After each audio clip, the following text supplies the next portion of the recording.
Thank you, Mr. Speaker. And I rise to contribute to the motion by the Honorable Senator for Nandi, Senator Cherargei.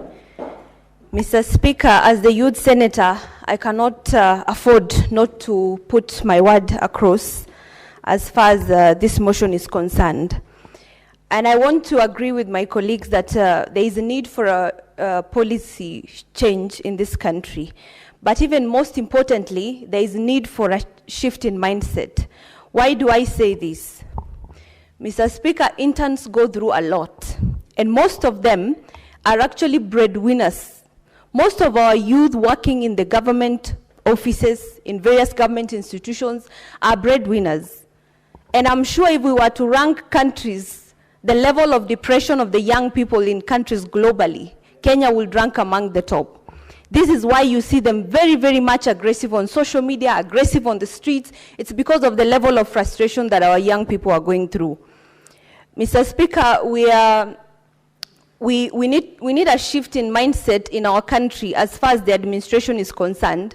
We need to think about programs and projects that will create one of the largest agricultural producers across the continent and globally. We have a very good climate. We have a very good soils. We have enough rainfall in most parts of this country. We have enough land, Mr. Speaker.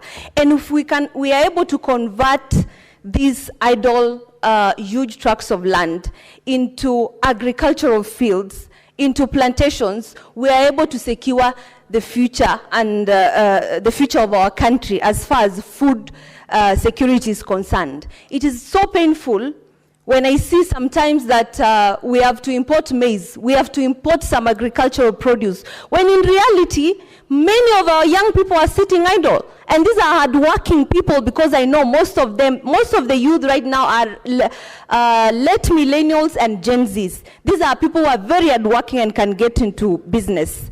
Mr. Speaker, I have just come back from Ethiopia, and we realized that Ethiopia has beaten us as far as agriculture is concerned, because we were there with our Agriculture, Livestock and Fisheries Committee.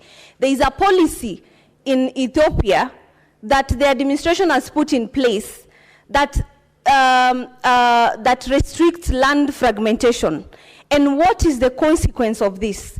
The consequence is that we have enough land for production, and citizens are constricted into planned housing development. And once you put citizens to live at a certain place, we have enough land for people to produce. And shockingly, Mr. Speaker, in Ethiopia, agriculture is making up over 50% of the country's GDP. Now, you tell me, how much would Kenya make, given that we are gifted in everything? We have minerals, we have the manpower, we have brains. Our youth have brains. They are able to spur development in this country and take us to the next level. Mr. Speaker, I also believe that the government has done quite a lot as far as trying to reduce the level of unemployment in this country. But who is talking about it? Who is marketing what the government has done? How many people are talking about the programs that are put in place? Who is this bridging the gap between the government and the youth? Because there is clearly a huge gap. When you hear the president talking about the things he has done to secure the future of this country, to secure the youth, and you ask yourself, so who is telling the youth what is being done? Because they are totally oblivious. There is need, in my view, there is need to create an independent ministry for the youth affairs. Because, Mr. Speaker, the youth make up the largest demographic in this country. We make up the largest voting bloc in this country. We make up over 75% population of Kenya. That means we cannot afford to have the youth ministry, the youth affairs being put under, and I don't know, the under culture and sports. Those are very diverse things. I don't even see the correlation between the three. If we have an independent youth ministry, we are able to have a budget for the youth, we are able to streamline all government operations through the ministry so that we are able to take care of the business of the youth, because it's a very huge business, Mr. Speaker. And I want to thank my party leader, Raila Odinga, because he had a dream, Mr. Speaker. Baba had a dream in the last campaigns, and he wanted the Ministry of Youth to be an independent ministry. Because, Mr. Speaker, the youth occupied a very central part of his heart. And he understood that the country is going nowhere if we are not talking about the youth. The country is doing nothing if we are not prioritizing the largest demographic of our country.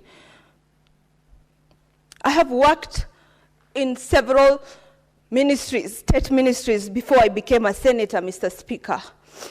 And I remember at one point in a state department, I was working under the Department of Finance, and one of the ladies could barely even see the computer, Mr. Speaker.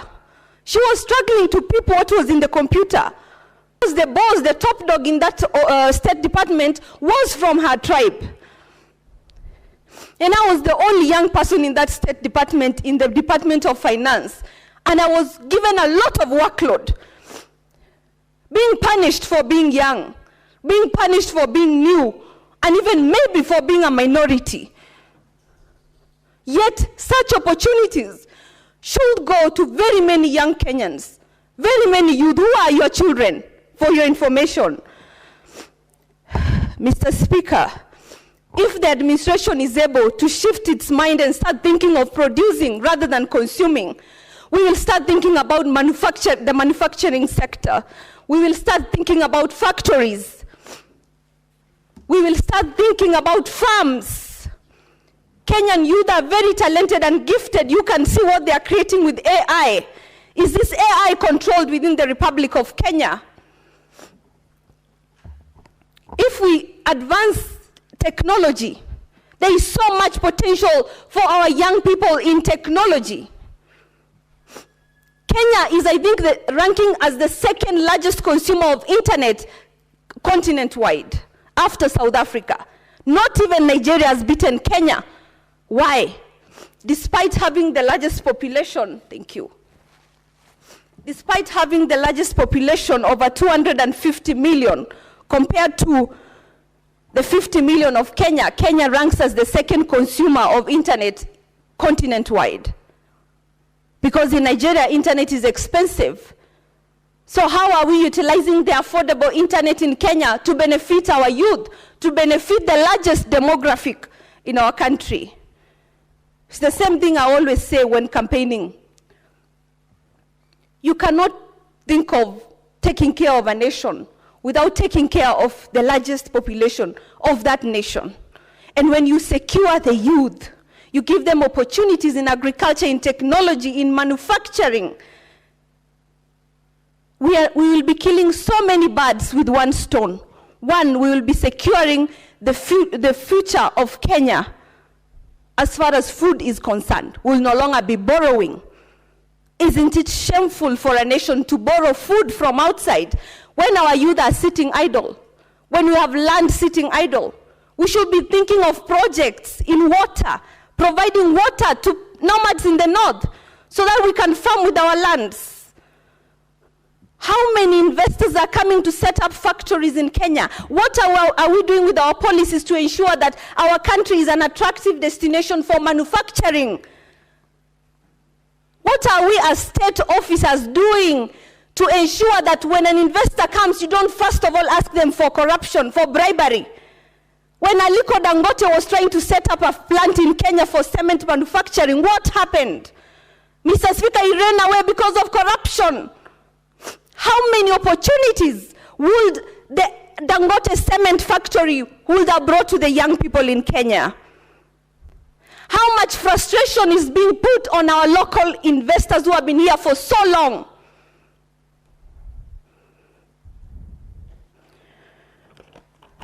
Mr. Speaker, there is a need to start thinking of our youth as our children, as people deserving of a decent life, a decent wage bill, decent employment. There is need for NYS to be made mandatory, and these young people paid something while they are in school. If you look at all the nations that have developed since the time immemorial, their story of success and growth has been rooted in investing in the future of the youth. Look at the West African countries that have just gone through a coup. These leaders have taken initiative to invest in agriculture, in manufacturing. I have seen Burkina Faso relaunching its airline for the first time, Mr. Speaker. While Kenya, we are sitting here being a nation that has developed years ago, but we are still being defeated by small nation. How much are we producing to be able to borrow for loans, to be able to borrow? Personally, I'm very embarrassed to borrow something when I know I can actually get my hands in the mud and get it. I have sold pancakes and mandazis because I couldn't get a job in this government, because I did not know anybody. When I speak for the youth, it's because I have lived and walked this journey. And this was like 6 years ago. It was not long, Mr. Speaker.